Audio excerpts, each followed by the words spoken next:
Bienvenue de nouveau au Club 700. Pendant plus de 30 ans, James utilisait la drogue et l'homosexualité comme un moyen d'échapper à son passé. Mais lorsqu'il apprit qu'il avait contracté le sida, il comprit qu'il avait contribué à sa propre destruction. Il avait creusé sa propre tombe. Allait-il entrer? Regardez. James Hartline a été gay pendant 30 ans. Il affirme qu'il n'est pas né comme ça. Mon père avait beaucoup de matériel pornographique à la maison. J'avais 6 ans quand j'ai découvert sa cachette et que j'ai commencé à lire ces choses.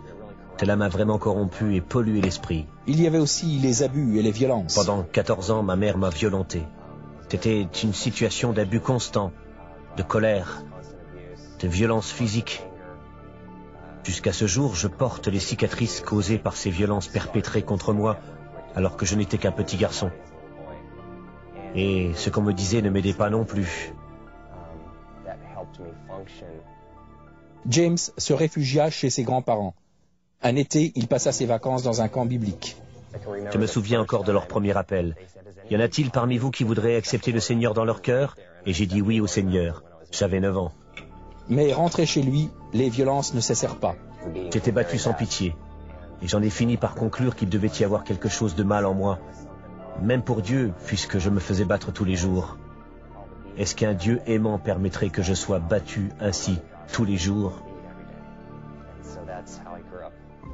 Ce qu'il subissait à la maison l'empêcha de s'intégrer à l'école. À l'école, j'avais tout le temps des problèmes avec mes camarades.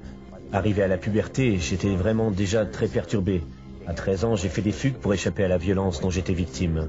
Il avait 14 ans lorsque sa mère le mit à la porte de la maison. James alla à l'orphelinat. Les violences qu'il avait subies le hantaient toujours. Il découvrit un moyen de les oublier. J'avais pris l'habitude de me soulager de mes souffrances par l'homosexualité. Depuis le départ, je savais que c'était mal, mais je n'y pouvais rien. Et je me sentais tout le temps condamné. Mais les relations homosexuelles ne lui suffirent bientôt plus. Il devint aussi accro à la drogue. Pour pouvoir s'en procurer, il se mit à voler, mais cela ne paya pas. Malheureusement ou heureusement, je n'étais pas un bon voleur.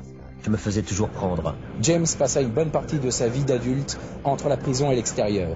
Les années de drogue et de douleurs émotionnelles réclamant leur dû, il passa la plus grande partie de ses internements enfermé dans un asile psychiatrique. Dans ces cellules capitonnées, est-ce que vous vous souvenez avoir fait appel à Dieu? J'appelais Dieu tous les jours. Après un autre séjour en prison, James se gava de sexe et de drogue pendant 4 jours. Il devint séropositif. C'était la fin. Je m'y attendais. C'était ma punition. Cela me fit réaliser que j'allais mourir. J'allais passer devant le Seigneur, et c'est ce qui m'a fait prendre conscience que j'en avais assez de tout ça. Mais James n'était pas encore prêt à abandonner cette vie, et il retourna en prison. Son compagnon de cellule avait le sida, il était mourant. Je savais qu'il allait mourir en prison, et il était très malade. Et le Seigneur m'a dit que c'était moi que je regardais dans cette prison. Si tu ne changes pas maintenant, si tu ne changes pas pour faire ce que Dieu veut que tu fasses, tu seras comme lui. Le Seigneur m'avait placé dans la même cellule que cet homme pour que je puisse prendre une décision. Soit j'allais finir ma vie et mourir comme cet homme, soit je décidais que j'en avais assez et que j'allais enfin accomplir ce que le Seigneur me demandait de faire. Et qu'avez-vous décidé? J'ai changé. J'ai pris cette décision parce que je ne voulais pas finir ma vie en désobéissant à Dieu, comme cet homme l'avait fait. Vous serez peut-être surpris d'apprendre que James n'a pas quitté San Diego. Il resta afin d'apporter l'espoir à cette communauté. Chaque jour, alors qu'il déambule dans les rues et prie, James fait face à son propre passé. C'est ici que je suis devenu séropositif. Comme vous le constatez, les portes sont ouvertes. Elles ne ferment jamais. C'est ouvert 24 heures sur 24 et beaucoup d'hommes entrent ici pour y trouver du sexe, pour voir des films pornographiques. Il y en a aussi beaucoup qui se droguent comme moi je le faisais. J'ai été témoin de tout ce qui se passe ici. Mais Dieu m'a changé et je ne vais plus dans ces endroits. Malheureusement, et c'est ce qui me fait mal, les portes en restent ouvertes et toujours plus de vies sont détruites. James prie pour son quartier. Il désire être un témoignage vivant auprès des homosexuels qui y habitent. La transformation opérée par Jésus-Christ est véritable et j'en suis un exemple vivant. Même si je suis descendu dans les profondeurs les plus sombres de la vie et que j'ai souffert des conséquences que cela implique, J'ai été transformé parce que la parole de Dieu est plus puissante que le péché qui peut se trouver dans la vie d'un homme ou d'une femme. Pour la puissance, c'en est une. Jésus peut nous transformer complètement.